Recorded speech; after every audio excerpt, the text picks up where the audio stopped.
Saganang mamamayan. Diskusyon ng taong bayan. Serbisyo para sa publiko. Usapang pamayanan. Saganang mamamayan. Programa para sa mamamayang Pilipino.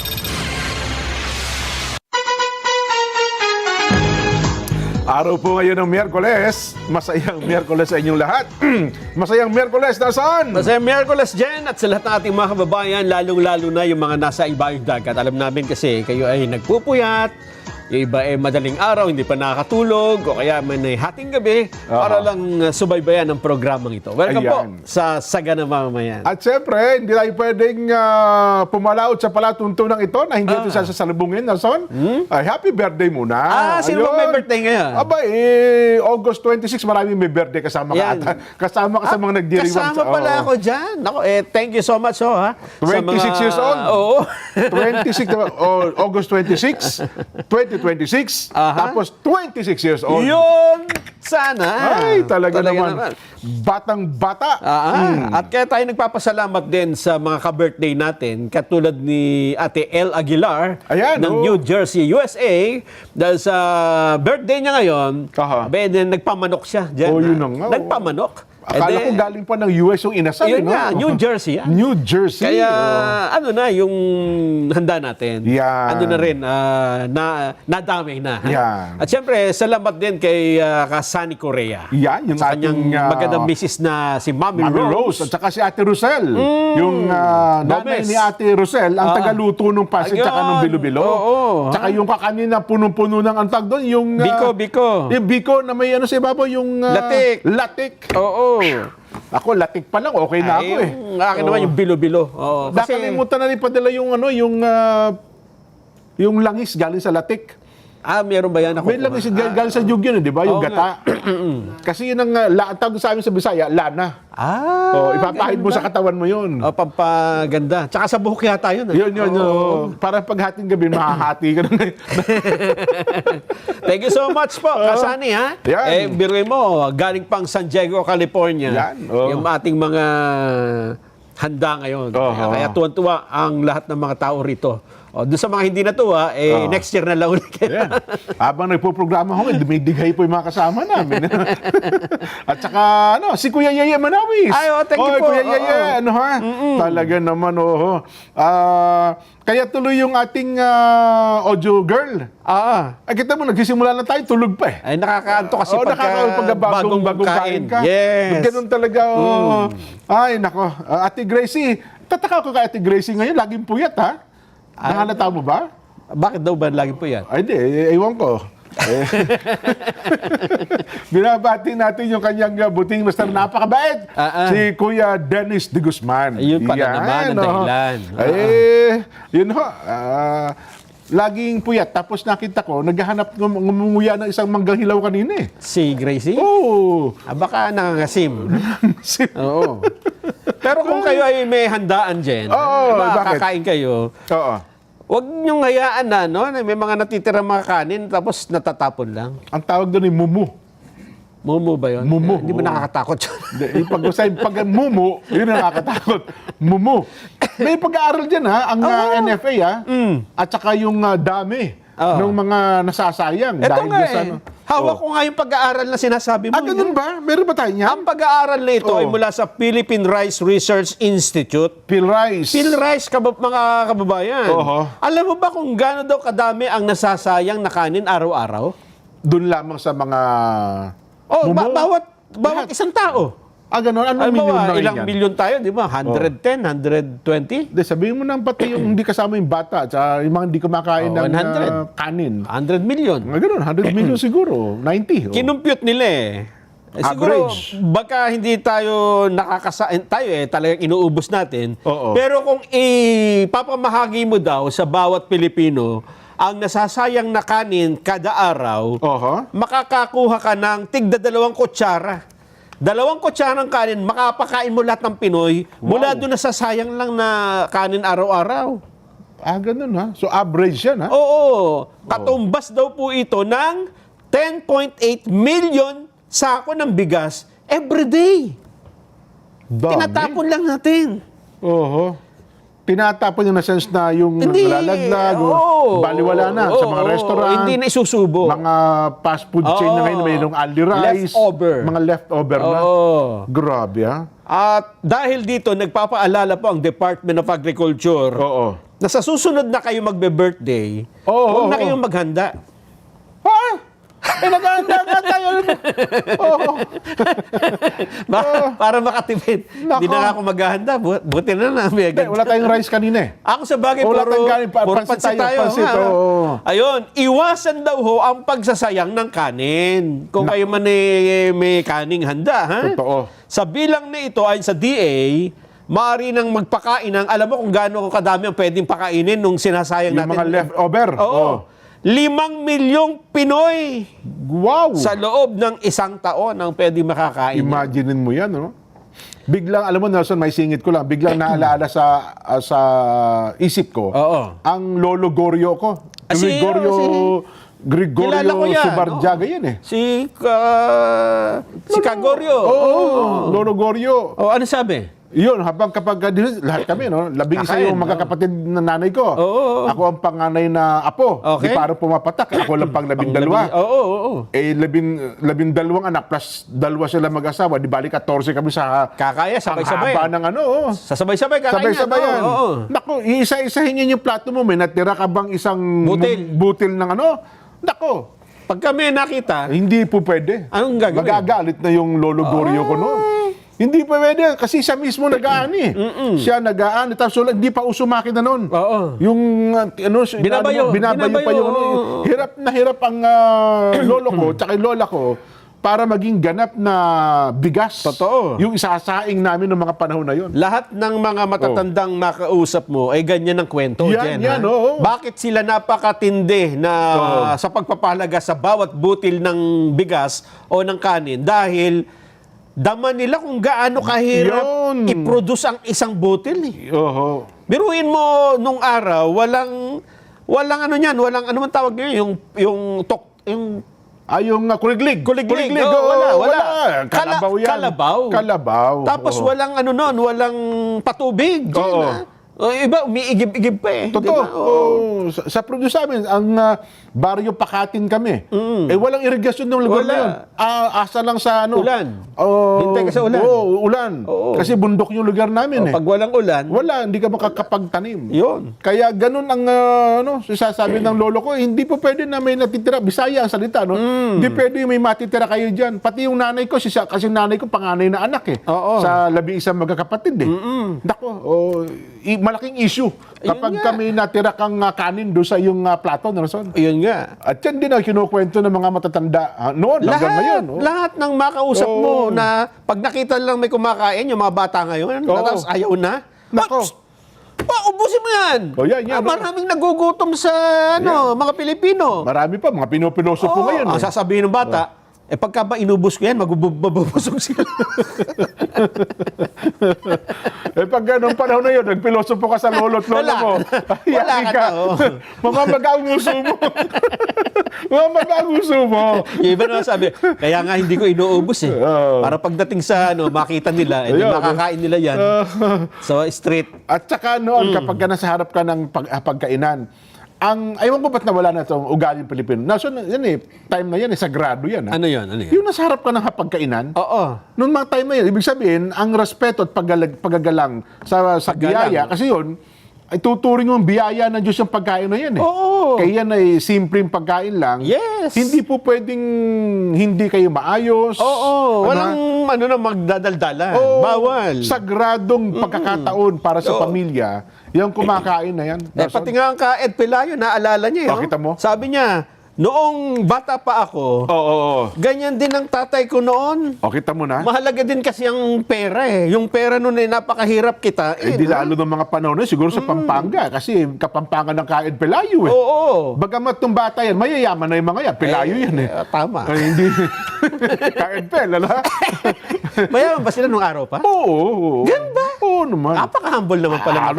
Alam mo bang kalahati ng Pampanga, mula Bacolor hanggang doon sa Kanila yung lahat? Kanila yun. Ba't isa araw sabi? Baka may... Mabait lang ang tatay ni Baka may 50 pesos.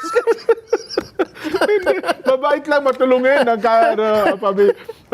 Bata pa na. Tsaka daw noon, hindi na kailangan pamalo eh. Ha? Sabi Ay, niya, hindi, oo. titingnan ka lang alam mo na. Nako. Oo. Oo. Paano naman yung mga nagsasabing hindi? Sasabihin na sa'yo ng tatay niya, Oo. mamaya makikita mo, anak ka. Oo. Tingnan mo. Makikita mo. Yari Wala ka na, yari ka na. Oo. Kaya lang, Jem, may mga nagsasabi, paano kami? Kaya naman hindi namin inuubos yan. Oo. Low carb nga kami. Gusto ko man kumain ng kanin. Oo. Alam mo, pumunta ako ng fast food, hindi naman nagbibigay ng, half price lang ako ha. Ayaw eh. Oo. Ayaw magbigay, di ba? Ayaw, So ayaw. kaming mga low carb, hindi kami kumakain talaga. May sapat na bill na tinatasa lang namin yung Totoo. kanin. Kung ilang Ayun gramo lang. Oo. Grams. Kaya dahil dyan, doon sa mga nagsasabing, hindi naman po pwedeng mag-order ng half rice sa restaurant, meron nang naisip na paraan dyan ang Department of Agriculture, Jen. Ba, dati sa Quezon City may local ordinance yan, ha? Oo. Ano daw ang gagawin ngayon ng DA? Ang gagawin po ng DA, Oh.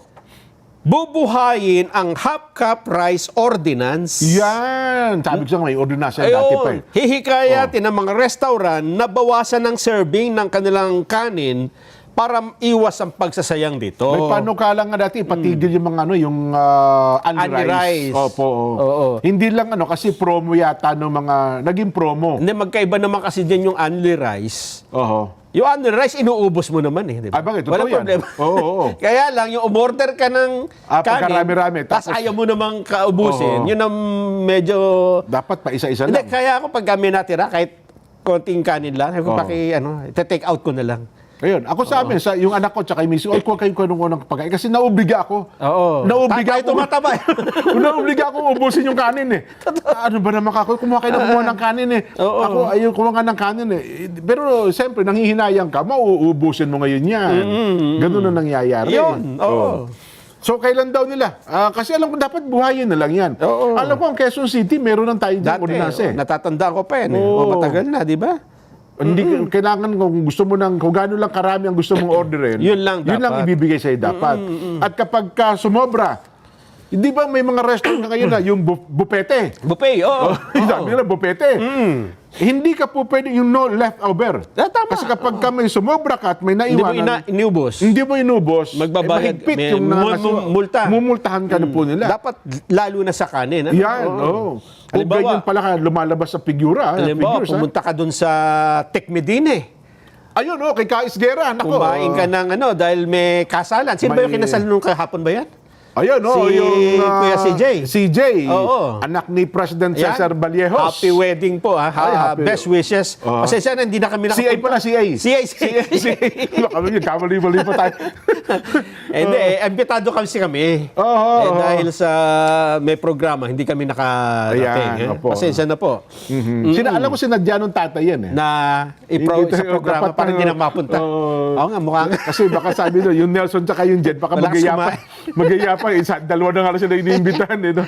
Congratulations sa'yo, CA, ha? Ayan, At si saka yung sa CA. kanyang butihing may Mrs. bahay. Yun. Anong pangalan ng miss niya? Ha? Niela.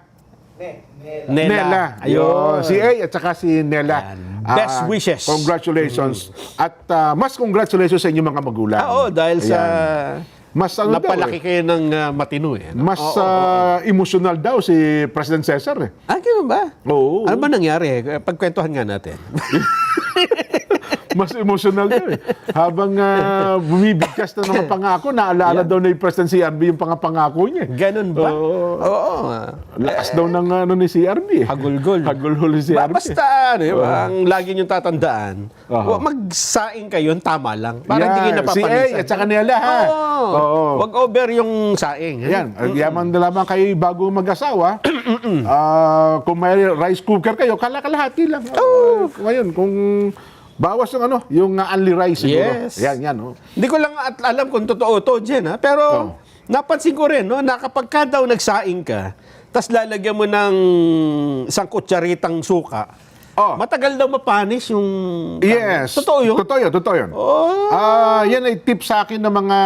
Kasi nung ito may kwento ko lang. Sige, nung ako'y sige. nasa Los Baños, Laguna, nandyan ang nagtrabaho ako sa isang restaurant na ang pangalan Mother's Best.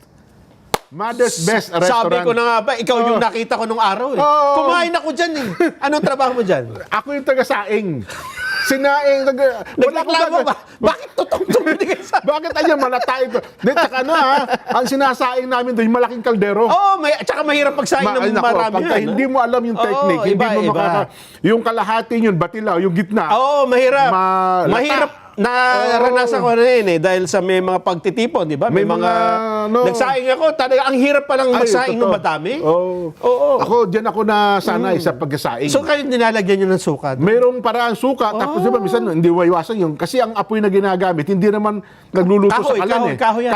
Kahoy. Kaya minsan mainit yung kabila, tama. May bigas pa. Minsan kaya mo magsaing ng gano'ng kadami? Oo, maghapon yun. Yun ang trabaho ko. Dati. Ganun ba? Oo. Di ba, alam mo, may batilaw, no? May technique dyan. Para maluto yung... May maluto lahat yan. Ang technique dyan, yung katsa na malinis na malinis. Oo. Lalagay mo sa ibabaw. Oo. Yung sinaing, di ba? Tapos bubuhusan mo ngayon ng yung kulong tubig. Yung pinakulo mo. Doon sa may tapat ng batilaw. Yung batilaw, oo. Yun. Tapos tatakpan mo ngayon yung... tatakip mo yung kaldero. Yung takip. Tapos sinaan mo na yung apoy. Yun, ano yun. Makukunan mo na ano. Yun pala yun. Yes. Ayan. Oo. Ayun. Naalala ko bigla. Okay, maraming salamat po sa yan. pagsubaybay nyo sa kusina at iba pa. Baka may tanong sila. So, para na pagkasain. Baka may paulit tayo. Para ano pagluluto ng ano. Ganun kalaki. Yun bang ang kakain ng mga 100, 200 maghapon? Mahirap nga. Mahirap. May alam mo na pala yan. Tapos hindi ka naman magluluto sa kalan. Apoy ang gagamitin apoy mo. talaga. Tapos yung boss namin yun, tinawag lang Mother's Best, pero terror yung may-ari. Naku po. Pagka nakaano ka ng kanin na hindi maganda luto, nako. Maghapon ka pinaliliguan ng mura. Yun pala yun. Oo. Dumaan ako doon sa Los Baños nang umuwi ako noong wala na sinara. Wala ni Mother's Best. Wala na. Kasi wala nang taga-saing na magaling siguro nung malis ako doon. Puro bantilaw. Nagsara na rin siguro. Ganun katindi. Ayan, no? So, ang suma total lang, Nelson, wag niyo pong sayangin. Kasi ang dami daw nasasayang talaga. Akala niyo po, pa isa-isa, 2 butil naman, kaunti lang naman pero kung sa... Pag pinagsama-sama... yun pala, 2 kutsarang kanin nasasayang ng isang Pinoy. Yes! Kada araw. At pag sinuma lahat pala yung 2 kutsarang kanin na yan, anong suma total? 5 milyon ang pwedeng kumain. Sa loob ng 1 taon. Dami, di ba? Samantalang ang maraming tayong kababayan, nagpapatayan dahil sa 1 kilong bigas. Di ba? Na 1 kilong bigas ay pumipit ng pagkahaba-haba para lamang sa 20 pesos na bigas. Ayun nga eh. Di ba? Tapos mababalitaan natin. Sana bumaba. Alam mo yung figures ay luma na eh. Ito, kasi... Di ba? Matagal na yung ganyan pag-aaral Pero sana lang nag-improve. Di ba? Yan po yung matagal na pag-aaral ng PhilRice eh. Sana yung figures na lumilitaw dyan, ano ba? Lumala ba tayo o... Nag-improve. Nag-improve ba tayo sa pag-iingat natin sa kanin? Dahil sa marami na ngayon ang nag-i-introduce ng yung no rice diet. Yes. Di ba? Pero ganun pa man, yun pa rin ang yung figures, 2 kutsarang kanin kada Pinoy.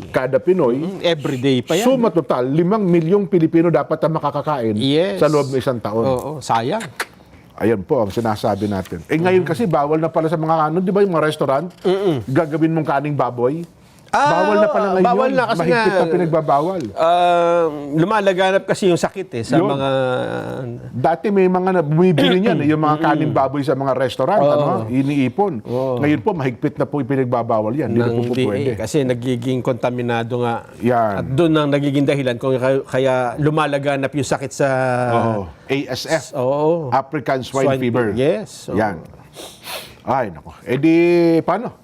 Paalam tayo. Paalam tayo. Yan na. Sana mag-introduce pa, yung naalala ko yung PNRI ba yun? Philippine National Rice Research Institute. Ay mag-introduce. Meron sila yung pinggang Pinoy eh. Di ba? Pinggang Pinoy. Pero yun naman kasi sa balanced diet. Yes. Pero sana yung balanced diet, sundan na rin nila ng nung pagtitipid. Bukod dun sa dati, half rice, meron na rin dito sa Quezon City, ordinansa dati na yung hindi ka basta-basta saserba ng tubig hanggat di ka umu-order. Ay, pagka hindi ka humingi. Oo, hindi ka humihingi ng tubig. Kasi dati, di ba, nagkaroon ng Pagtitipid naman sa tubig yan. Pagtitipid naman sa tubig. Oh, ngayon, wag mong serba ng kanin hanggang hindi bumibili. Ayun, pwede. Oh. Hindi, dapat, Jen, yung mga nagtitinda, di ba lagi may kanin eh? Ayun nga, oh. Tsaka kahit sa mga, yung kainan, lagi ando agad yung kanin. Yes, oo. Dapat per cup siguro. Oo, depende sa bibili dapat. Ayun, yan, oh. Kasi ako din, ginawa ko yan, nag-order ako, pwede bang alisin mo yung kanin? Ay, hindi ho, may kasama talaga. Talaga, yun na nga. Oo, doon sa mga food, fast food. Package daw nila. Dito lang, may isang restaurant dito malapit na, pwede kako, paltan nyo na lang, ayaw daw talaga. Ayaw yun nga daw kanilang, ako di sayang lang. Hindi makakainin. Tsaka, Yun baka kung kanin, halimbawa, hindi namin nakain, ano gagawin nyo dyan? Ay, hindi, tatapon na po yan. Dispose na po yan. Hindi nga, ayaw ko nga ng kanin. Huwag mo na akong bigyan. Tsaka masisira kasi yung parang accounting eh. Ganun. Na pagka bumili kayo nito, mababawas din yung kanin. Sayang. Kaya nga dapat isama yun sa patakaran. Ordinasa doon sa local na ordinance hiwalayin na- nyo yung pagbili ng kanin. Para hindi nasasayang. Doon sa mga hindi naman kakain ng kanin, di ba? Yun. Iba kasi bubuksan yung kanin, konti lang kukunin eh. Ayun. Kasi nga hindi sila nagra-rice. Yun. Yun po ang ano dyan. Sana lang, ano? Ito, parang itong bagay na ito. Ay, ito pa po, ano ha? Ano pa ba mga mainit na balita ngayon? Bukod dyan sa... Walang gano'ng balita ngayon, eh, no? Meron. Meron ba? Meron, Jen. Di ba natatandaan mo yung ano? Ito, teaser. Oo. Kahapon mainit na mainit si Ombudsman Boying Remulla dyan eh. Na ang epicenter ng flood control ay ang Davao City. Yun na nga. Alam mo bang update ngayon? Merong ano? Tinukoy na niya. Kasi sabi niya, wag muna nating don't draw into conclusion, sabi niya. Oo. Ngayon ba may conclusion na siya kung ano, totoo ba talaga yung nabanggit niya? Yun nga ang pinagtatalunan nila. Sabi nila, teka muna. Di ba ikaw ang nag-conclude na na ang Davao City ang epicenter ng flood control? Alam mo, viral ngayon doon sa ano yan, ha? Doon sa net25.com. Oo. Kasi kinuha nila at nirepost yung ating pinag-usapan na yung kahapon. Ang haba ng thread. Ganun ba yung kwentuhan, usapan? Yung usapan natin at ang lahat ng comment ng ating mga kababayan, kung titignan mo, sabi niya, sa Luzon po ang baha. Bakit ang iimbestigahan Davao? Oo. Sabi naman nung iba, kaya pala bumaha sa Luzon kasi galing sa Davao yung tubig ba? Yun ang ano. Pumalag na dyan si Kong Pulong Duterte. Ba? Pumalag na. Kung ako man siguro. No? Oo. Pero ngayon, dumarami ang kapalitan ng maanghang na salita ni Ombudsman Boying Remulla. Ganun ba? Oo. Utahin muna natin si Kong Pulong. Ang sabi ho ni Kong Pulong, Boying Remulla, bago nyo ideklara na Davao City ang epicenter ng flood control corruption noong Duterte administration, baka pwede silipin muna ninyo ang mismong records ng DPWH. Parang may ibig sasabihin dyan, ha? At kung tingnan yung records mismo ng DPWH. At kung imbestigahan nyo ang Davao, dapat hindi lang during my term. Ha? 2019 lang po ako naupo na congressman sa aming lugar. Long before I became congressman, Nograles po ang congressman sa aming distrito. Totoo yan. Oo. Ayan. Si Kong Nogi, kasi dati hindi nila makuha ang Davao City, kaya si Kong Nogi ang talagang laging yung pamilya Nograles. Diba? Kasi ang mayor dyan, hawak talaga ng mga Duterte. Oo. Diba? Pero yung Congress, nakuha ni Nogi yun, yung isang distrito. Pero dumating ang pagkakataon na nagkasundo rin eh. Yung Nograles at saka bagamat matindi ang labanan ngayon sa Davao. Naalala mo, si Carlo Nograles, nung panahon ni Digong, parang, Civil Service Commission, tapos DOH. Nag-spokesperson pa sa that time di ba? During that time Naging cabinet secretary. Naging cabinet secretary pa si Carlo. Tama. Pero nung natapos ang termino, itong bandang huli ata, nagkaalaban din sila sa pagiging mayor. Tama. So ano ang punto? Kasi ang gusto niya sabihin, mag-base tayo sa record. Ang sabi ni Kong Pulong. Yes. Kasi ang sabi ni Ombudsman, noong panahon ng Duterte, ang pinakamalaki daw pondo for flood control ay nasa Davao City.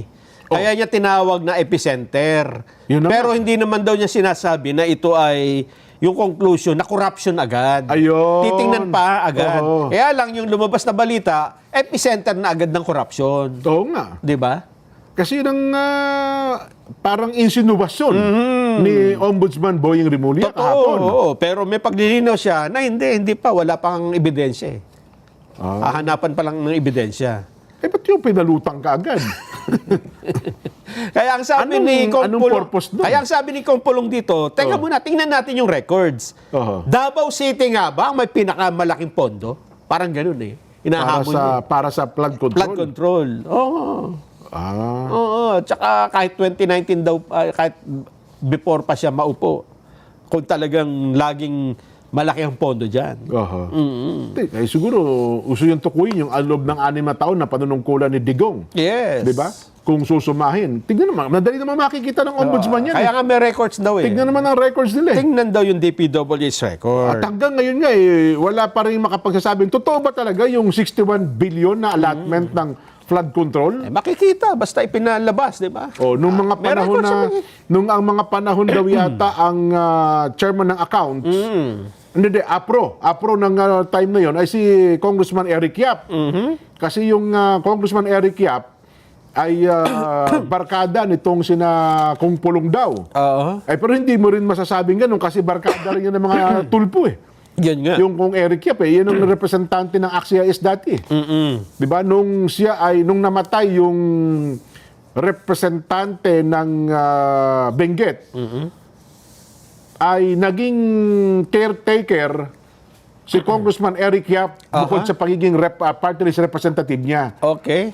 Nung siya naging caretaker nung distrito na yon, next election, tumakbo na siya as district representative nung distrito na yon at Ayun. iniwanan niya ang AXIS. Party list. Oo. Ang tumakbo naman na AXIS party list representative ay ang kapatid naman niya. Ayun. Isa ring Yap. Oo. At doon ay ang pangalawa ata yung asawa ni Sen Rapi ba o Sen Erwin? Basta yun. Sila ang yung AXIS na yan.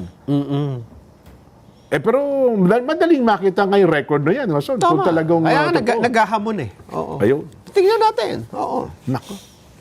So saan natapos ngayon ang usapan nilang dalawa? Doon. Tapos na. Ganun. Oo. Kasi hindi naman sumagot si Ombudsman eh. Wala bang rebuttal si Wala si pa. Ombudsman? Wala pa. Sige, tignan pa natin. Alam ko, meron pa sa isang nakikipagtalo pa sa kanya. Maraming ngayon, aktibo masyado ang ombudsman ngayon. Tingnan natin mamaya kung sino mamaya. pa. Oo. May nakita pa ako rito, yung ang kasagutan naman niya, yung kampo ni dating Speaker Martin Romualdez. Ba? Di ba? Pinakamabuti, maglakbay muna tayo na, son. Ito ang dapat natin gawin sa mga panahong ito, maglakbay sa pamamagitan ng mga sakyang pandagat, gaya po ng barko, roro, ferry at iba pa. Panoorin po natin ang paalaala ng PPA.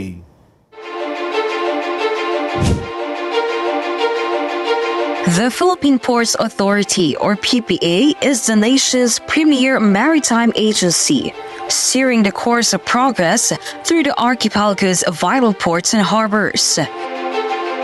PPA is among the strongest economic performers in Southeast Asia, according to Drury Maritime Research.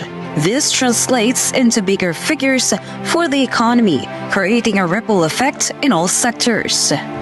PPA's mission is to provide modern, sustainable, and resilient port infrastructure and facilities to provide responsive, reliable, and efficient port services, and to promote a regulatory framework that is transparent, fair, and relevant to the needs of all stakeholders.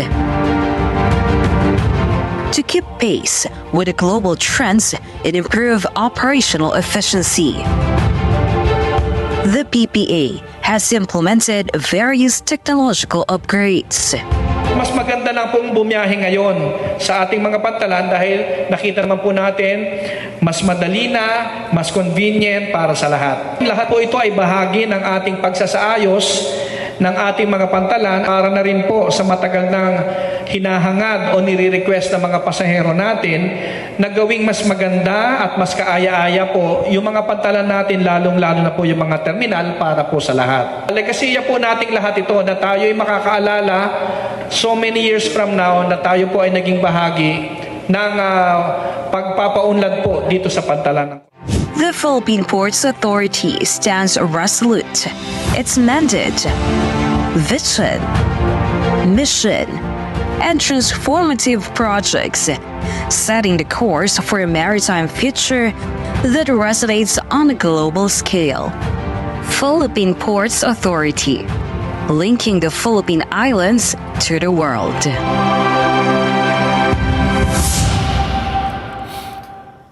Maraming pong salamat, PPA. Magbabalik po ang Saganang Mamamayan.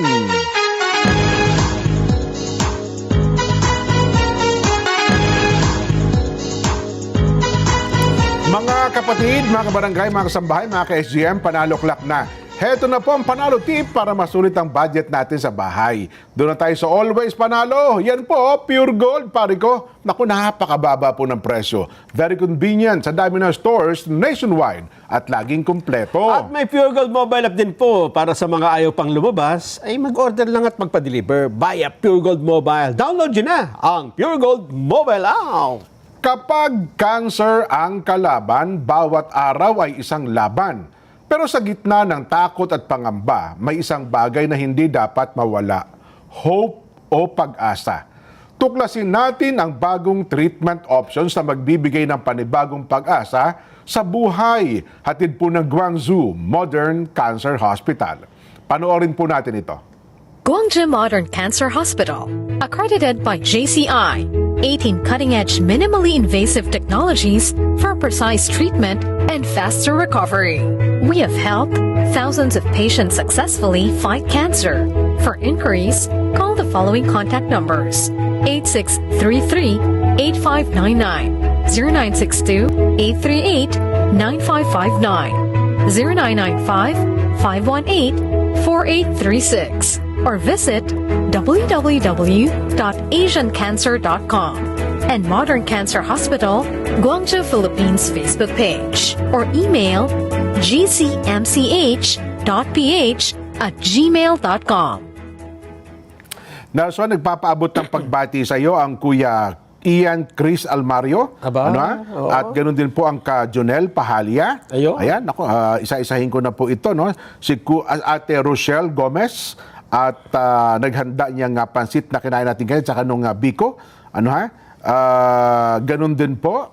Sabi naman ng ka Joel Mangandi, magandang hapon sa inyo. Makisuyo po, pagbati po kay ka Nelson Lubao mula po sa ka Emmy Lubao Blesa. Ba? At sa mga kasama sa tanggapan. Kapatid ko yan Oo. Regalo muna bago bate. Ayan, Ate Emmy. Ate Emmy, regalo daw muna. Ate mo ba ito? Ayun. Ate Emmy. Binabati. Yan ang pinakamagandang kapatid ko. Talaga? Isa lang babae. Nag-iisa ka, isa babae ata ito. Salamat po ng marami, Kuya Joel Mangandi. At ganun din po ang ka Michael Mejia. Makisuyo naman po, Janet Nelson. Pwede bang pakigrit ng happy birthday? August 26 po ang ka Angie Kunanan ng Mabalacat, Pampanga. Yo. Ayan. Mga taga... Ayan, happy birthday po kay Karine Batilier. God bless po. Pagbati mula sa Ramirez family. Ang mga taga Ho Chi Minh, Ho Chi Minh, Vietnam, ay nagpapaabot din daw ng pagbati. Nelson. Ho Chi Minh? Ho Chi Minh, Vietnam. Maganda dyan. Ka Adriel Magpili. Ayan, bukod daw sa iyo ay nagre-request din sila na mabati daw po sa ganang mamamayan ang ka Alan Gomez, ang tagapangasiwa po ng mainland Southeast Asia. Ayan. Kuya Adriel Magpili, maraming salamat po sa inyo. Yan. Mga taga-Alabang din, gano'n, sabi ni ka Melchor Jacob, ang pagbati daw po ay mula sa Pangulong Buklod ng Alabang. Binabati din po nila kanilang pastor, ka Melchor Jacob. Ang bumabati po ang ka Ferdi Miguel Tabor. Ayun. Ayan. Salamat po at magandang hapon po sa inyo. Yan. Ayun pa, Nelson. Tuloy natin ang ating tinatalakay. Ayan. Yaman din lamang Nasimulan na natin. nasimulan na natin. Ituloy Kay na natin. Ombudsman. Oo. Ano pa yung... Tuloy pa natin. Kay Ombudsman. Ito pa, nasaan na ba yon? Pahina 13. 27. Kasi nga, di ba, nakikipagtalo siya ngayon doon sa congressman ng Davao City. Ng Davao. Oo. Saan na ba yon? Yan. Sana yan. Eto. Ang hirap hanapin. Ang hirap hanapin. Hindi tayo pwede. Wala na. Maantagal lang Tulog na lang. Nag-uwian na yung mga... sabi ni Ombudsman Crispin Remulla, our cases are not reliant on those witnesses Aba! who are recanting their testimonies. Ba? Hindi anya nakasalalay Oo. sa mga witness na bumawi ng kanilang mga testimonya. Yan. Marami kaming ebidensya at testigo. Marami kaming hindi magre-recant. Sigurado ako. The case does not rise and fall with those guards of the people who brought the money. We have other evidence pa. But we can prove that pa rin. Ang kanyang pinasasaringan naman dito ay Sino bang kausap niya yan? Ang kanyang pinasasaringan ay si dating Speaker Martin Romualdez. No? Paano? Wala naman pangalan. Hindi naman sinasabing yun ang kausap niya. Kasi yun lang mga nag-atras di ba sinasabi niyan hindi naman daw totoo na sila yung nagdala ng pera kay Speaker Martin Di ba? Sabi ni Ombudsman Remulla, hindi apektado ang kanilang investigasyon sa gulo sa flood control ng mga pagbaliktad ng testimonya ng mga sinasabing dating bodyguard ni Congressman Saldico. Ay binawi, naalala mo, di ba? Binawi nung 4 na bodyguard din ko, kabilang po si Orly Gutesa. Yes. Pero si Orly Gutesa hindi pa final kasi nagpa-interview lang siya. Tinuturing na bang final ngayon yun? Meron na ba siyang affidavit na talagang binabawi niya kanyang mga naunang payag? Nasa nabit, ano? Oo. Kasi ang... At sino magsasubmit nun? Oo nga. Kasi ang nakita lang natin sa interview, Ayun nga. sa telebisyon. At sino yung abogado niya? Oo nga, no? Oo. Formal na ba yun? Hindi ko pa alam Kasi dyan, ang alam ko, ginamit dun sa counter affidavit na isinabit ni Speaker Romualdez. Yun na nga. Paano ngayon yun? Di ba? Ibig sabihin, dahil sa nagpa-interview siya, Yun na yun. automatic ba binawi na kagad yan? Ayun nga, no? Oo nga, no? Sasabihin ba ng korte, opo, napanood din namin Sasabihin ng korte, Hindi opo, naman- napanood namin, kitang-kita ko po, bumawi. Ino nga, tanggap na. Hindi ba ata ganun ang reglamento? Yes. Di ba? Oo. Matapos daw po ang pagbabago ng kanilang mga testimonya, naninindigan po ang Office of the Ombudsman, meron pa po itong 28 mga testigo at may mahalagang impormasyon tungkol sa sinasabing ugnayan ng dating speaker sa gulo daw po ng flood control projects, Nelson. At kamakailan, nagsumite rin daw po si Romualdez ng kanyang supplemental counter affidavit. Sumagot naman ang panig ata ni Speaker Martin sa sinagawa daw pong investigasyon na sinasabing konektado sa gulo ng flood control project. Yan. So, lumilitaw pala dyan, kasi hinanap ko no? Oo. Ang recantation niya ay hawak ng abogado ni Speaker Ganon. na sinabmit sa Ombudsman. So ginamit nilang dokumento 'yon. Oo. Ni Congressman ni Attorney Ade paano to? Ibig sabihin sila yung may hawak. Hindi mismo hindi niya personal. Oho. Ibig sabihin, kasama nila si Gutesa. Ay, yun nga ang mangyayari doon. Ayan, no? Attached to the supplemental counter affidavit filed before the Ombudsman by the legal defense of former House Speaker Martin Romualdez. Nako, di ibig sabihin nasa kampo na pala talaga ni Martin.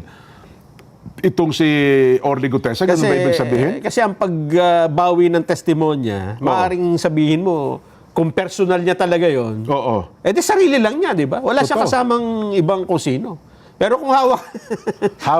Baka yun din ang ginamit na abogado, hindi kaya? Yun na nga din. Hindi na abogado. Kaya nga eh. Hindi ba? Kasi pag magre-recant ka, ba't pupunta ka kay Romualdez, di ba? Hindi kasi yun na siguro, baka yun ang pinaratangan niya kasi hindi kayo... Oo nga, no? Paano nga pala... Di pa paano ngayon ang mangyayari doon? Di, suma total nga, yung abogado ngayon ni Gutesa ay ang abogado na rin ni Speaker Martin kasi hawak niya pala ang testimonya ni Gutesa. Pwedeng paghiwalay nila. Pero yun nga, lumilitaw. Kasi paano mo makukuha yung affidavit ni Gutesa kung hindi mo siya kasama, di ba? Siyempre. Kaya nga... Personal affidavit niya yun eh. Tsaka ano ba, pinaano na ba ito? Notaryo? Pinanotaryo. Notarized na? Notarized na. Sino nag-notarize? Si ano ulit? SP? Si SP. Baka si SP, ano naman, Espeleta ba yan? Ay, hindi ba? Espera ang nagnotaryo. Disgrasya. Baka ngayon, totoo na yun, hindi na peke. Sigurado. Hindi, baka naman hindi si Espera. Kaya lang ang kahina-hinalangan doon dyan, di ba? Pagka, tingnan nyo, nag-umarap si Gutesa sa Senado, tumestigo. Biglang nawala, ang tagal eh. Totoo. Nung lumutang, kasama na ni abogado nung Romualdez. Pinabawi na yung testimonya niya. Nasa doon yung nakonsensya siya, di ba? Paano nga yun ang nangyari? At paano nila sasabihin, ayan, napaka-credible niya ngayon. May hawak din kaming testimonya at may notaryo na po ito ngayon. Dapat malaman din natin kung sino nagnotaryo dito, di ba? Ayan nga, tingnan natin kung totoong notaryo din yan. Yun na ba? Kasi ano ba yun? Nahanap ko yung, maikli lang yung supplemental na binabanggit sa part ni Speaker Martin. Ito. Saan ba yun?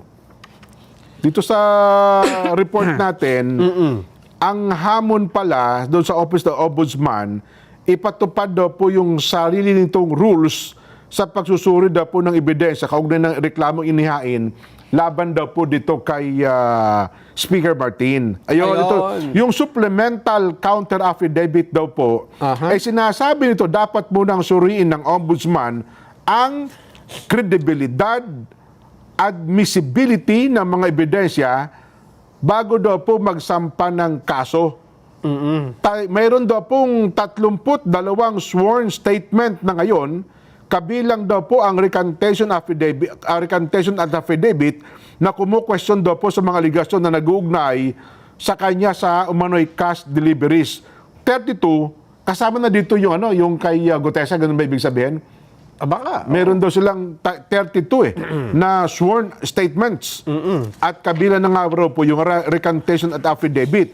Ayon po sa kampo ni dating Speaker Romualdez, hanggang ngayon, wala naman ayang tumutukoy na kontraktor o opisyal ng DPWH na nagsasabing direkta na siya ay tumanggap o humingi ng kickback at wala rin daw pong financial record na nagdidiin sa kanya na direkta nagsasabing doon sa nabanggit na anomalya. Maliban nga doon sa statement dati ni Orly Gutesa. Yes. Di ba? Oo. Kasi sabi nga nila, yun ang missing link sana eh. Ang problema, yun nga, bumawi, Nelson. Di nawala yung missing link. Na-missing na pala yung link. Kaya lang, siyempre, titingnan din ng korte kung ano na mas matimbang, yung pagbawi o yung unang testimonya. Diba? Oo nga, no? Hindi naman kasi basta binawi mo, yun na yun. Ano ang mga circumstansya? Bakit bigla mong binawi? Hindi, pero kung...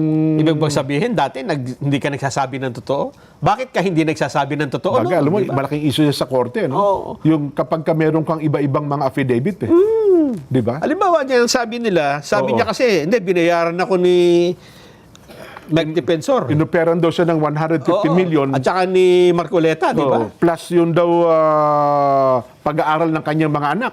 Ito ang tanong. Oo.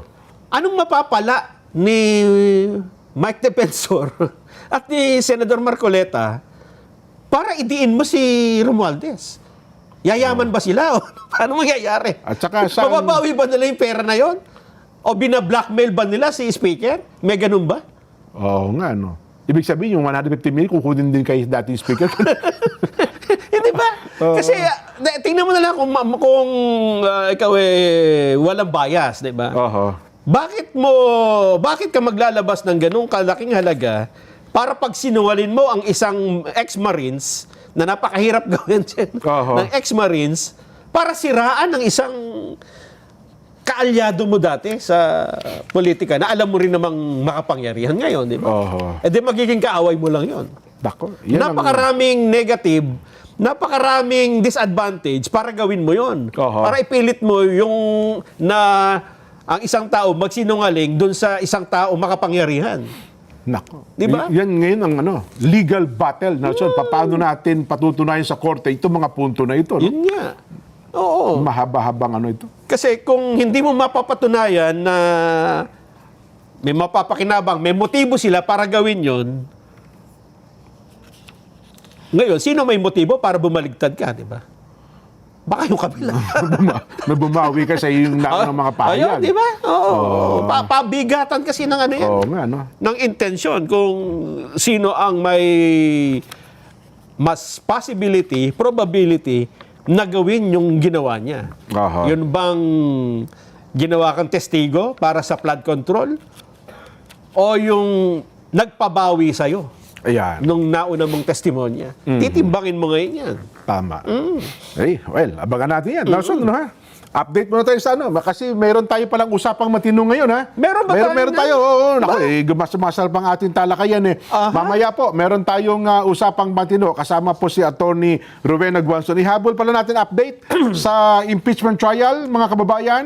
Sa day 19 po ng impeachment trial, pinalalahanan po ni Presiding Officer Senator Chis Escudero ang kanyang mga kapwa senator judges na maging impartial. Walang pinikilingan dapat.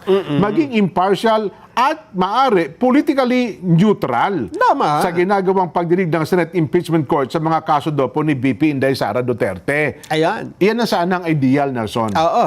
Pero sa lahat ng mga nangyaring impeachment cases sa Pilipinas, talagang politically at saka kung ano pa man, ang mga senator judges natin talaga may bahid ng politika. Meron ng desisyon. Meron na. Hindi pa man nagsisimula. Hindi humayalis yun. Kasi may may kung tawagin na yung mga alyanse. Yan. Pero bagay, hindi mo rin siguro masisi si Presiding Officer Chis Escudero, pero ito naman daw po sa kanya ay bilang paalaala lang naman. Ang kanyang ruling ngayong araw, sa kanyang ruling, ipinaalaala po ni Chis ang kanyang kanilang sinumpaan na gawing impartial justice. Walang kinikilingan. Yes, na naaayon daw po sa ligang batas, mga batas na umiral sa Pilipinas. Oath, yun daw ang kanilang oath. Sinumpaan. To do impartial justice. Ayun. According to the Constitution and the laws of the Philippines. Binabanggit din po ni Senator Chis ang Rule 3 ng Rules of Impeachment na nag-aatas sa mga senator judge na panatilihin ang political neutrality. Yun dapat. Rule 3 of Rules of Impeachment. Pakinggan natin. Meron ba tayong boss ito? Ni Presiding Officer Chis Escudero? Meron. Yan. Pakinggan natin. Senator Chis.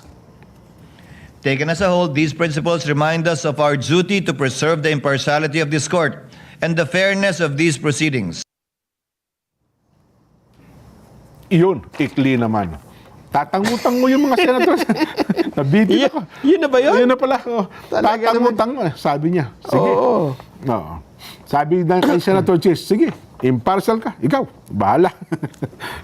Kasi kung panonoorin mo ito sa mga pagdinig ngayon, sa day 19 malalaman mo na eh. Kumbaga, makakaliskisan mo na eh. Sino ang boboto ng yes for impeachment at saka no. Eh, noon pa nga, di ba? Di ba? Di pa nga nag-start yan eh. Oho. Kaya lang, Jen, may napansin din naman si BP Inday Sara sa nangyayaring impeachment. Ba, ano nang sinabi ni BP Sara? Hindi siya nagpupunta dyan eh. Hindi na niya napigilan ng kanyang sarili. Aba, At yan ang- naglabas na siya ng statement tungkol sa impeachment, Jen. Naku, malamang baka kutsa pa ng iba. Sabi ko sa'yo, pumunta ka dito tapos ngayon ano ang napansin niya sa pagdinig? Napansin niya kasi, Jen, na yung mga abogado ay kung minsan tinatawag na yung mga nangyari dyan sa confidential fund ay scam.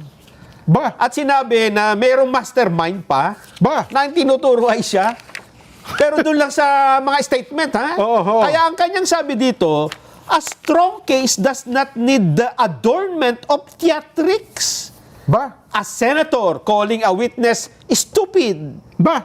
A lawyer calling me the mastermind of a scam. Nako po. Or another witness referring to me as brat does not prove a case, nor does it produce evidence. Yan ang sinasabi natin ngayon.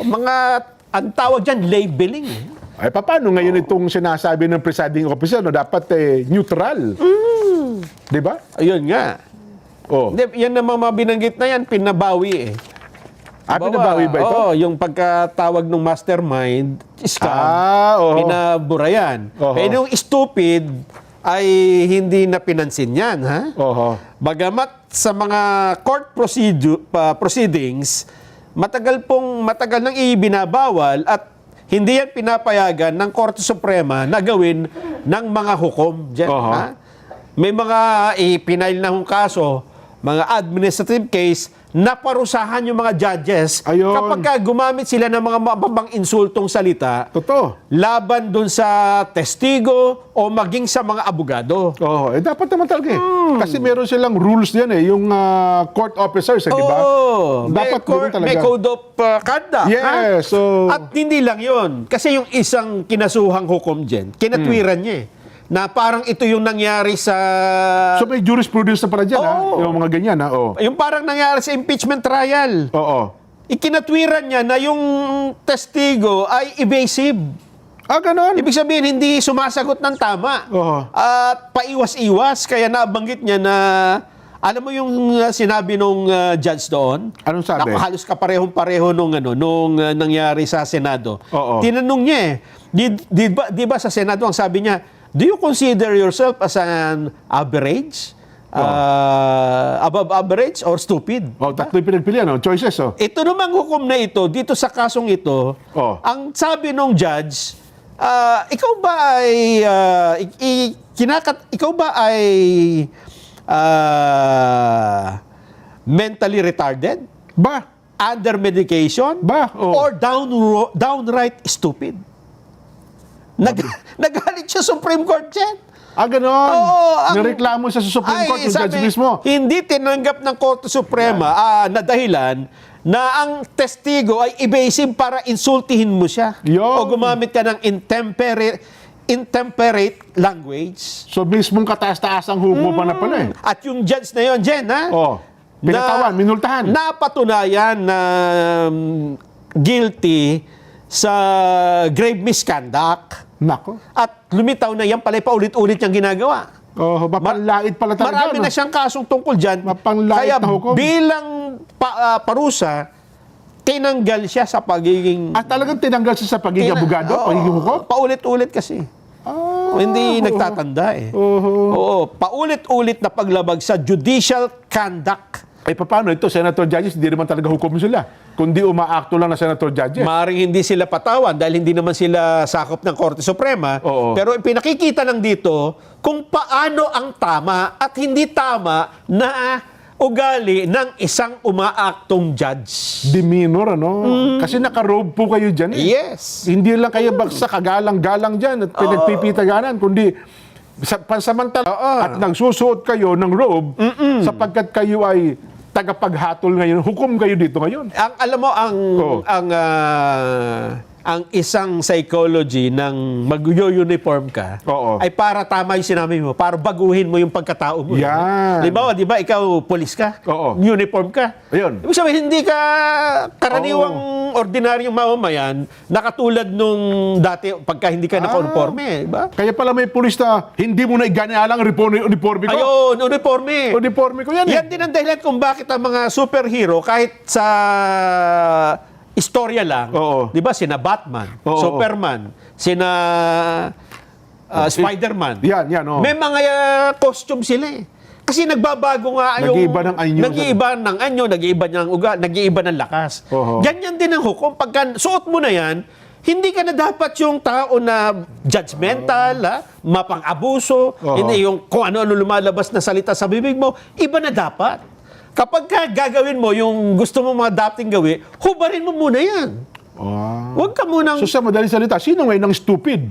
Ito yung nagsuot ng uniforme na hindi niya pa alam kung para saan yung uniforme. Yan. Di ba? Alam ko lang ang superhero na walang uniform dyan eh. Sino? Si Si Tarzan. Si Tarzan? Nakala ko si Invisible Man. Oo nga. Hindi natin nakikita eh. Hindi ba, mga babayan? O kaya ganon. Kaya nga ho sila pinagbiruin mo. Pwede namang mag-impeachment trial ng yun din na suot nila, di ba? Ba't pa sila nagsusuot? Kasi nagbabago yung kanilang role eh. Totoo. Sa buhay eh. Ay, naku. Anyway, ito, ihabol ko lang ha. Yaman din lamang itong mga nangyayari palang pagbaha dito sa Metro Manila. Ito, mayroon palang statement kayo, ihabol ko lang, 1 minute. Binabanggit kayo ni Speaker Boji din ang kalagahan daw po na proteksyonan natin ng Sierra Madre, Nelson. Yan, sinasabi Sierra ko. Madre, dahil na po sa malawakang pagbaha sa Metro Manila at mga karatig lugar at malakas na pagulan. Hindi dapat nakatutok lamang sa mga infrastructure project laban daw po sa bahahakbang ng gobyerno. Kailangan din naman ng pagtunan ng pansin ng pagprotekta. Tama po sa kagubatan, watershed at iba pang likas na panangga laban sa epekto ng mas matinding panahon. Dahilan kung bakit muling tinalakay daw po ng Technical Working Group ng House Committee on Government Enterprises and Privatization ng panukalang paglikha ng Sierra Madre Mountain Range Authority o ang SMMRA. Magiging pangunahing ahensya daw po ang SMMRA sa pamamahala, pagkoordina at regulasyon daw po ng Sierra Madre. Bubuo rin daw po ng 25-year Sierra Madre Master Plan na nakatuon daw po sa pangangalaga, restoration at sustainable development ng mga bulubundukin. Prioridad daw po ng panukalang nature-based solution first policy kung saan uunahin daw po ang paggamit at pagpapanumbalik ng mga likas na ecosystem at pagtugon daw po sa problemang pangkalikasan at klima. Binabanggit pa po na kailangan ng mas malawak na hakbang at pinagsama-sama ang mga flood mitigating program. Tama po kayo. Kasi ang totoo, Nelson, itong pananggalang natin sa malalakas na bagyo. Pag tumama ng Sierra Madre, gaano kalakas man ang bagyo, humihina. Humihina pag sa pulpo ng Sierra Madre. Yo. May mensahe tayo mula sa Sierra Madre, Nelson, ha? Ano sabi ng Sierra Madre? Sierra Madre. Ito po, panoorin niyo po, ha? Naku, mahalaga ito, Nelson, ha? Mayroon. Para po ito sa panoorin niyo pong mabuti. Tumuto kayo, mga kababayan. Ito na po. Happy birthday,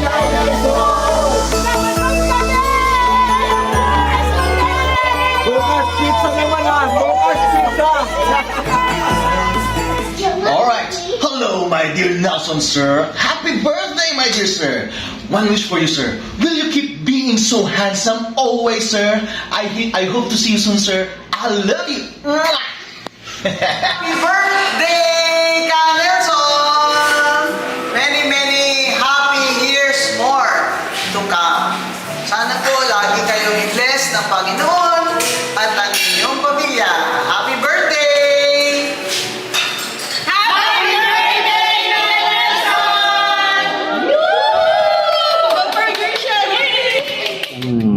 Masaya at maligayang pagbati, Ka Nelson, sa pagsapit na iyong kaarawan. Sana'y magpatuloy ka pa sa iyong mga hangarin at ginagawa sa buhay at magkaroon ng magandang kalusugan. Happy birthday po. Nelson, happy birthday sa iyo. Hangad ko na magkaroon ka ng masayang kaarawan at magkaroon ka ng mabuting kalusugan.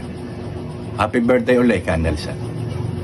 Mula po dito sa bansang Brunei ay bumabati ako sa ating gwapong kaibigang idol, ang Ka Nelson Lubao, ng happy birthday. Nawa ay bigyan pa kayo ng ating Ama ng mahabang buhay at lusog ng pangangatawan. Muli, happy birthday, Ka Nels. Nelson Lubao! Birthday mo pala ngayon! Happy birthday! Nelson, happy birthday po. Many birthdays to come. Muli po, maligayang kaarawan po. Maligayang kaarawan po sa inyo, Ka Nelson Lubao. Wish ko po sa inyo ay umaba pa po ang inyong buhay at maging malusog sa mga pangangatawan. Happy birthday to you! Happy birthday! Happy birthday to you! Happy birthday! Happy birthday, Ka Nelson! Ako, matanda ka na talaga! Happy birthday, Ka Nelson! Aasahan po namin ang pansit ngayong umaga! Dagdagan mo na ng barbecue! Okay, happy birthday, Ka Nelson! God bless po! Hello po, Kuya Nelson! Isang happy birthday po sa inyo at God bless you at patuloy niyo lang po ang inyong mga magagandang commentary at magagandang expose. Mabuhay po kayo at hi Kuya Jen! Hello po! Happy birthday! Sa birthday mo pala, happy birthday sa'yo at sana ay damihan mo pa yung mga post mo at paggamit ng AI dahil ikaw si Mr. AI ng Net25. So, on your birthday, congratulations din kasi ano ka na, alam natin kung anong gampanin mo sa ating lokal at syempre, yung obligasyon mo dito sa ating himpilan. So, sana ipagpatuloy mo na maging mabait ka. Totoo ba? Mabait ka. Kaya hintayin namin ang pakain mo sa amin. Happy birthday. Hello po! Binabati po namin ang aming pinakamamahal, ang pinakapogi at pinakamahusay. Siyempre, katuwang ni Kajen. Si Kuya Nelson Lubao. Sir Nelson, happy birthday po! At sana'y laging happy, healthy, and may you have everything that your heart will ever desire. And God bless you more and more po. We love you. Hi, Sir Nelson, ang pinaka-poging birthday celebrant ngayon. Happy birthday po. Maraming salamat sa lahat ng support na binigay mo sa akin nung nag-uumpisa lang ako as a news anchor dito. Thank you for everything you do for Net25. Sana po na masaya ang iyong birthday. Wishing you all the best. Happy birthday!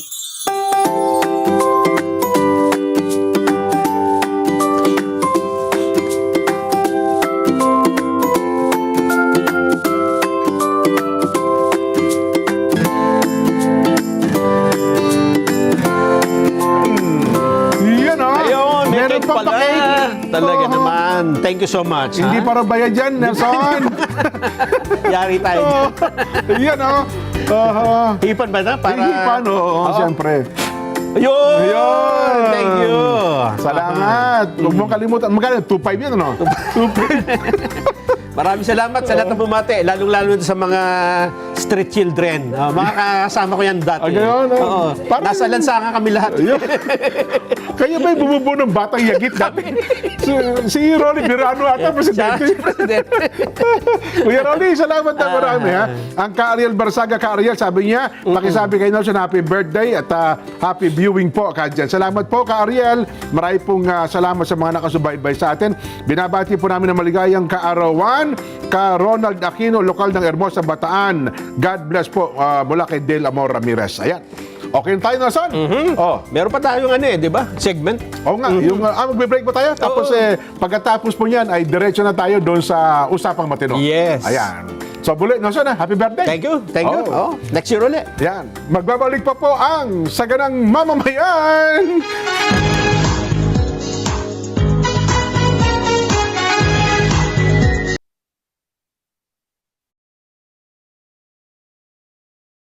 Dito po tayo uli sa Usapang Matino sa Net25. kinagagalak ko natin ngayon makasama ang kaibigan ko na nag-aaral ng budget ng House of Representatives dahil lagi ko silang kinukulit. Kaya ngayon, para po naman lahat kayo ay marinig nyo na rin itong aming pag-aaral ng budget ng House of Representatives bilang taxpayers, ha?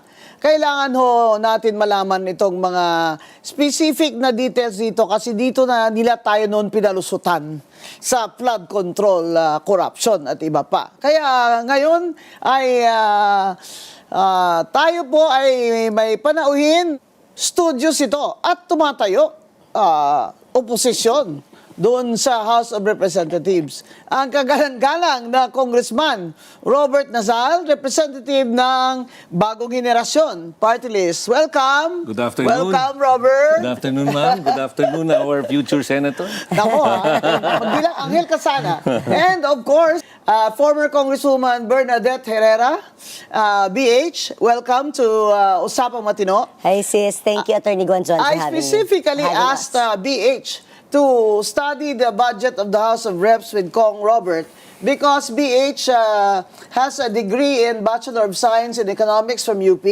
and also Business Economics. Yes, Business Economics, right. And Master's degree in Finance, Yes. also from UP. So we'll start with Kong Robert, but anytime Bernadette can just Chime in. chime in. So Kong Robert, dito sa House of Reps ngayon, magkano ang pinopropose na budget ng administrasyon? They're proposing actually a 7.2 trillion budget. An increase of 407 billion or 6% from 6.793 trillion noong 2026. Noong last year. Last year. Oo, but ano ang mga na-notice mo dyan na mga yung bang mas kailangan na bigyan natin ng pansin?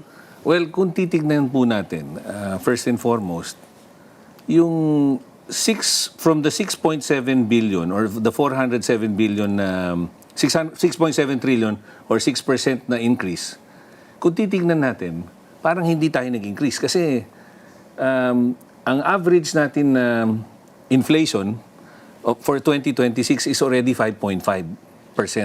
Pero effectively, karamihan ng 407 billion na increase, parang karamihan napunta po sa automatic appropriations. Karamihan ng large National percentage. Tax Allotment at saka interest expense.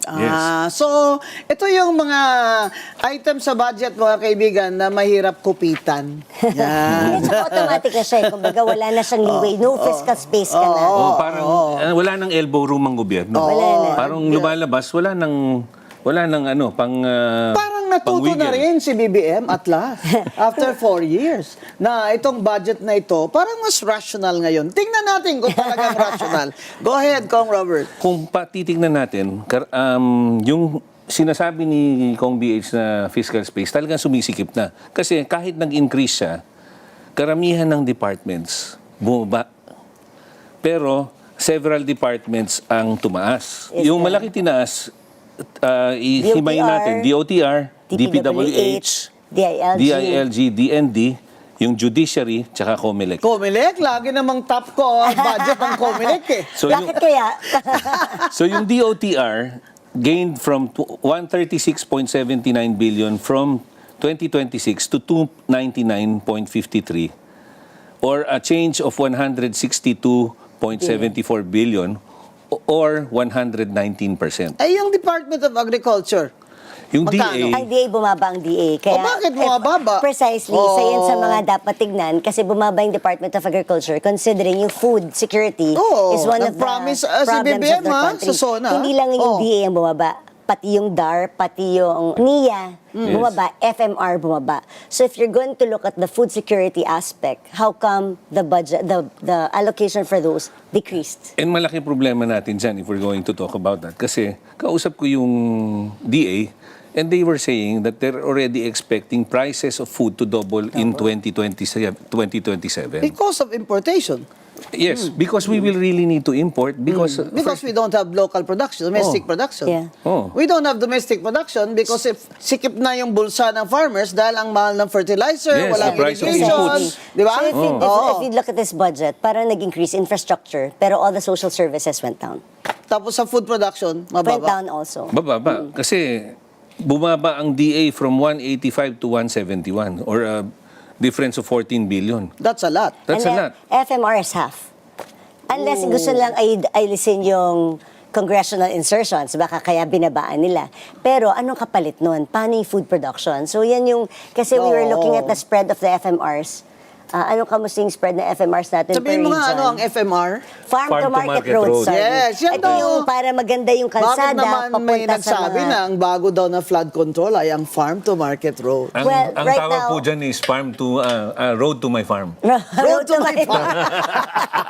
Yan po yung mga road na ginagawa nila sa tabi ng mga farm ng mga politiko. Pero sis, Kaya- normally kasi yan, mababang FMR, tumataas yan pagdating ng HGAB, tsaka Senate. Oo, dadagdagan nila. dadagdagan Kasi nga nila. naging road to my farm. Oo, maraming kasi may mga lupa, no? Ang problema kasi mga dyan, politiko, ha? Makinig kayo, ha? Makinig kayo, yung mga personal interest ng politiko. Nakakabit ho dito sa budget natin. And you really have to look at where it went. So Oo. ito meron kami At graph. bakit naman, ha? Hindi ko naman kilala ito si Secretary Herman Chu Laurel, pero kampi mo ako dito, Secretary. Bakit naman bumaba ang DA ipaglaban mo yan, Secretary Chu Laurel? Bakit? Bakit nyo binaba? Pinramis na yan ng Presidente, si BBM, since day one ng SONA, yung self-sufficiency, food production, self-reliance sa pagkain. Tapos, ang taas pa ng dolyar ngayon, kaya talagang mahal yung export natin sa pagkain. And even NIA went down. The budget of NIA went down. Irrigation. Irrigation went down. I think, ma'am, parang ang nangyayari, hindi lang talaga siya priority ngayon. Kailan pa niya ipa-priority? Hindi ba? Talagang, Bakit importante irrigation? Because we've always been talking about yung catchment basins, di ba? Dapat kasama na rin yun sa ating irrigation. no, I think what's happening right now is they are integrating the catch basins and irrigation canals and channels dun sa flood control. Yun ang sinabi sa akin. Yeah, but it's na not- gagawin but nilang it's not design. But, appearing, yeah. but we have yet to see whether it will actually be implemented that way. Irrigation is irrigation. No, kasi several Diba? budget Iba hearings, yun. we've been saying dapat nag-uusap si DP tsaka si NIA for that budget para Yeah. kasama yung flood control, may catchment basins, para talagang nag-spread. But they don't wanna talk. I don't know why. Hindi sa department, hearing department ng budgets, Nang beses na namin sinabi yan, doon sila pero- pagharapin para mag-coordinate ng mga pera. Noong ng gastos. 2025, 2026, lumabas na wala tayong master plan. Di ba?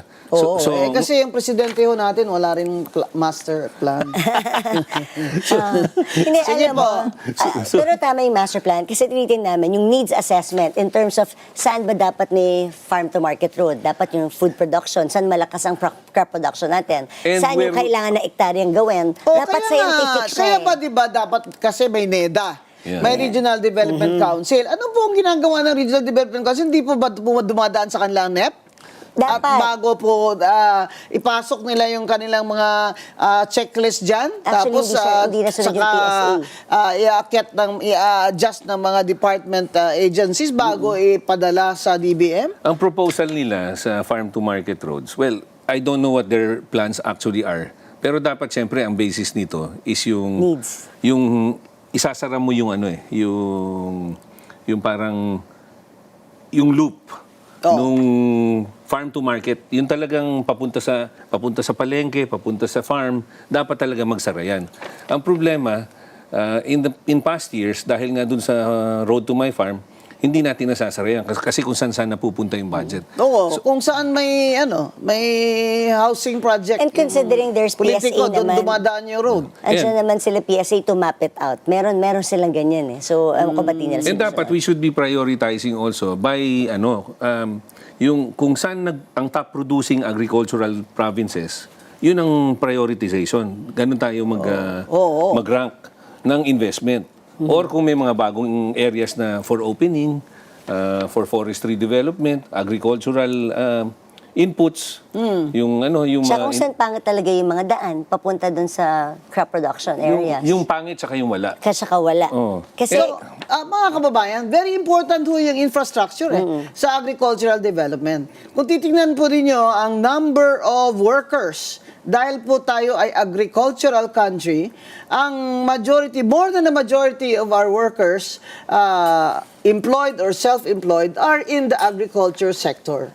Nasa farms po talaga, whether they are, large fruit farms or small farmers, ang malaking portion ng ating mga manggagawa at mga employed ay sa agriculture sector. Kaya wag na po tayong mag-isip na naglalago po ang Pilipinas kung tayo po ay may rocket ship. Hindi na po ninyo maiisip yon kasi dapat po ngayon, kaya kaming tatlo dito, we are batting for a higher budget for DA. DA is not even among the top 5. Oh, you see? Bakit ganyan? Secretary Herman Chu Laurel, kung ako sa iyo, magta-tantrum ako, no? Bakit? Why?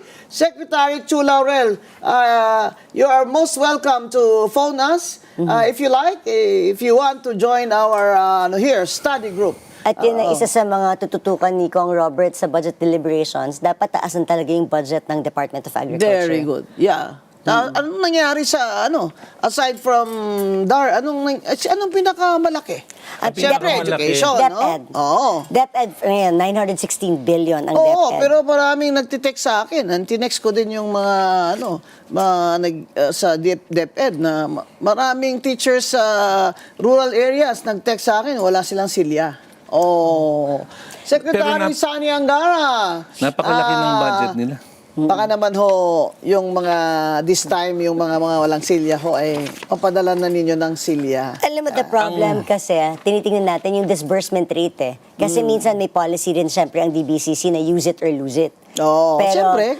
Pero hindi ko rin maintindihan how they did this for this budget. Kasi ang in-increase nila ng budget is DOTR and DPWH. Pero ang disbursement rate ng DPWH 36%. Ngayon, for 2025. kasi nag-constrict. Kaya po walang construction workers this year. At 2.5 million ang walang trabaho at milyon pa ang part-time because ang expenditure ng gobyerno sa infrastructure ay pinahold ni Secretary Vince Dizon dahil nga po nasunog na sila. Nakakatroma ho talaga itong pagnanakaw sa flood control corruption. Kaya po, ang knee-jerk reaction ni Secretary Binson, wala na munang ilalabas na pera. O di mali.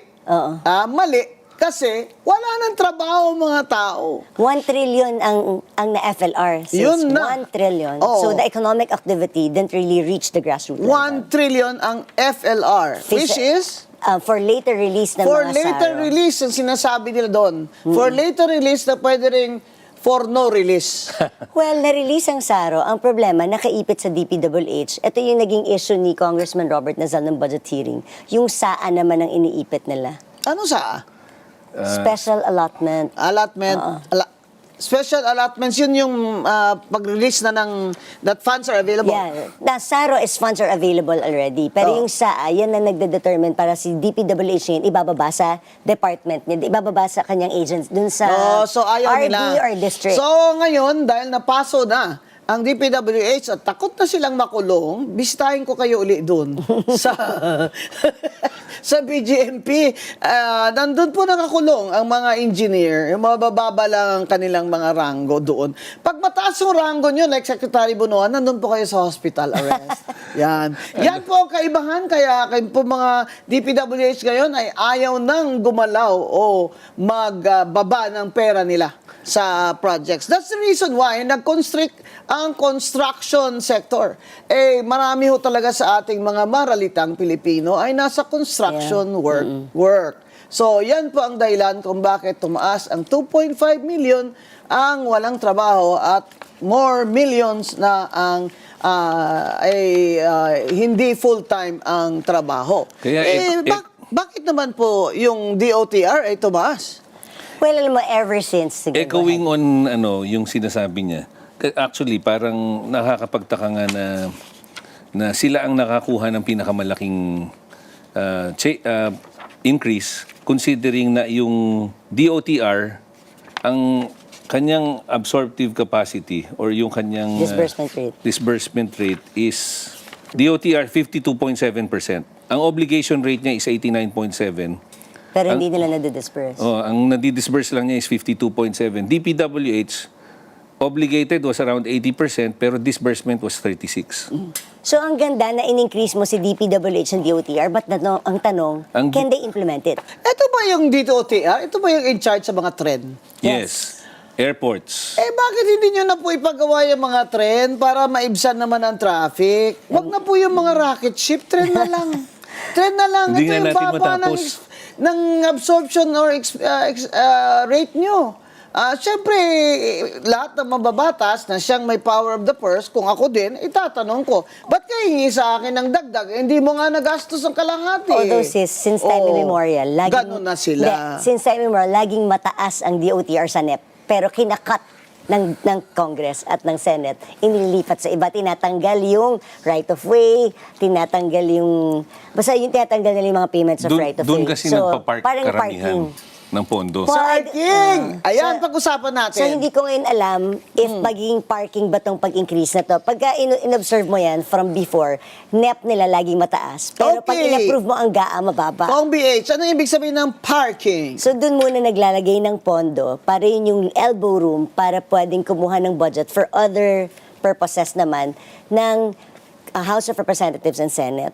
Siyempre, sis, hindi naman rubber stamp ang House of Representatives and Senate. Pero pag may nakita kaming lump sum, talagang ikakat-kat namin yan. Kasi as right of way, you have to prove to us na may mga court cases na yan na ready to pay. Otherwise, masasayang yung pera. Oo. Diba? So, binobloat nila pala. Para yun ang gagawin nilang parang kitty. Para Doon sila maglilipat. Doon nila tatanggalan. Iba naman po yung parking sa sa mga husgado. Dito, ang Ganun parking, yung pondo, binalagay lang sa isang department para doon na sila kukuha later, di ba? Not necessarily one department. Meron tayong mga pension and gratuity funds. Yung MPBF. MPBF. Yan ang mga yan usual. yung dinidiscuss nung ni Tino, ni Congressman Tino the other. Pension and gratuity, dapat na-compute na nila yan. Precisely, but it's always mataas ang sa NEP, pero mababa ang GAA. So, alam mo na doon kinukuha para, syempre gusto nilang iwanan ng elbow room ang House of Representatives and Senate para yung priority programs din. Kasi syempre, kunwari kami sa bagong henerasyon, meron kami mga gustong lagyan ng mga pondo, like pondo para sa pangnegosyo ng mga kabataan, ng solo parents. So, yan ang naghahanap kami talaga, ito, lump sum, tanggalin natin dyan. Minsan may double appropriation, multiple appropriation, yun ang dapat mo tinatanggal para meron kang elbow room, ilagay sa mga gusto naming paglagyan ng mga programs na dapat nandoon dahil hindi inaproban ng DBM. Yun nga yung ginawa nila before, di ba? Kaya nga lumaki yung unprogrammed appropriation. Unprogrammed accounts, di ba? So parang nagtanggal sa program kasi gusto nilang ilagay yung kanilang sarili napunta lahat sa unprogrammed yung katulad ng mga trend. Nilagay lahat doon sa unprogrammed. So yung sa right of way, nilagay lahat sa unprogrammed. Programmed, yung mga pangbayad sa foreign assisted. Yan yung mga normally pinagkukunan. So right parang of way, sumobra MPBF, naman. foreign assisted. Kaya lumobo yung unprogrammed para yung agenda ng kung sino man mailagay doon sa program. Ngayong taon na ito, for next year, magkano ho hinihingi ng administrasyon sa unprogram? Well, I'm happy na nag-decrease siya. Malaki yung binaba. 111 na lang. Compared to last year, magkano? Last year was 243. Basta 200 plus yung unprogrammed appropriations of last year. Doon kinuha noon ang ilang projects na naging goals? That's 2025. Election year. Election year 2025 was really high. Nasa mga 700. Tapos, 155 doon went to DPWH. Then 80 of that went to flood control. 80 billion went to flood control. Siyempre pa, ang speaker noon ay si Martin Romualdez, who was aspiring to be the successor of President Bongbong Marcos. Anyway, So our program- another topic, Yeah. na I'll si just mention, Martin ma'am. ay hindi na speaker ngayon, so nag-iiba na rin yung dahil na criticize na masyado yung BBM administration at ang House of Reps, medyo konting kahiyaan. Kaya ito ngayong budget na ito ay as much as possible, siguro gusto na rin ng bagong speaker na magiging rational, you know. Yung unprogrammed actually decreased from 243 to 111 or 54%. Pero ang very notable dito, 57 billion ay PDIC restoration. Yun na. 'Di ba? Ginawa nila yung pera natin sa PDIC tapos ngayon ilalagay sa budget yung pangbalik. Ang masaklap dito, yung implication nun, hindi secured yung mga pera natin sa mga... Di ba dapat protected tayo ni PDIC? Tinanggalan mo na 57 billion si PDIC. PDIC, mga kababayan, yung Philippine Deposit Insurance Corporation, siya yung babayad sa inyo pag nag-bankrupt, kunyari yung isang rural bank kung saan ka may pera, may maximum ka doon na insurance hanggang 1 million. Ngayon, kinuha ng national government ang magkano ngayon? 57 billion. 57 billion, di ba? Tayo nagprotesta noon, pati PhilHealth. 57 billion kinuha niya, pinapasole, ang isusoli niya, kukunin niya rin sa ating taxes. Oo. Tapos unprogrammed pa, hindi pa man priority. Dapat priority, dapat siya nasa programmed. So ibig sabihin, kung wala tayong raise, walang revenue, kumbaga, kung walang bagong revenues na taxes or collection, ay walang pera ang unprogrammed. Sa non-tax revenue to. Sa non-tax revenue, okay. Excess revenue. Pero Excess normally, and the excess revenue is coming from non-tax revenues. Okay, that's great. Ang ganda ng usapan natin ngayon, kahit na puro numero, ay na-explain talaga ng ating mga bisita. Kung ano yan, para saan yan, ato ang kulang, ano ang sobra. Kaya huwag kayong aalis, mag-water break lang kami saglit. Huwag kayong aalis, babalik ang Usapang Matino. Maraming salamat, Attorney Rowena Guanzon, Usapang Matino. Ayon! At yan na po naging kabuuan ng ating palatuntunang Saganang Mamamayan. Ang programang paborito ng bayan. Maraming salamat mo rin po sa mga pagbati po ninyo sa ating kaarawan. At bukas naman, alas 5, huwag niyong kalimutan, mga balitang kompleto, totoo, na may kasamang dalawang gwapo, 100%. Bye!